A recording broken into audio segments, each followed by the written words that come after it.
身體檢查員，入比谷呢間添好運度飲茶。呢個菜單，佢今日有個新嘢，餃子啊，水餃，期間限定。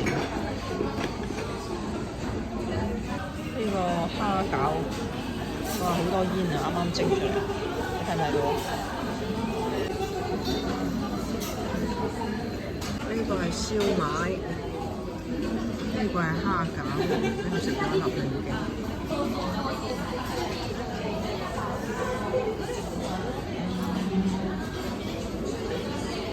呢杯普洱茶喺日本有杯熱茶飲，就真係好少見，仲有普洱添。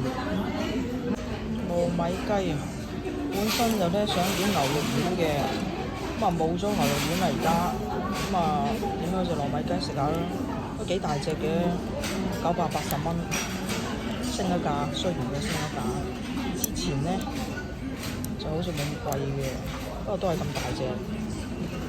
睇下有咩料啦，咁大隻，哇真係好大隻！一個人咧真係食唔到，唔使食其他嘢嘅。呀，糯米雞，唉，好耐未食過糯米雞啦。呢個鹹水角啊，好耐未食過，家鄉的味道。睇下啲餡，好熱啊！甜甜地，好似啲糯米，啲餡都係甜甜地嘅。之前呢間排晒隊，而家平日咧唔使排隊都可以入嚟食。而家係晏晝2點多啲。你睇下我哋今日食咗幾多錢啊？食嘅，呢個全部係稅入嘅價錢。呢個蝦餃咧點咗個頭先，稅入780yen。呢個燒賣就780yen嘅係。跟住點咗個糯米雞添嘅，糯米雞980yen啦呢個，唔係呢個喎，糯米雞喺邊？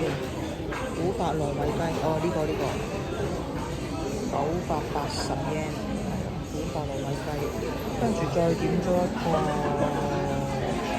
鹹水，夾埋港紙咧就3652yen，即係而家嘅匯率咧就係而家匯率就177蚊港紙，153蚊人民幣嘅。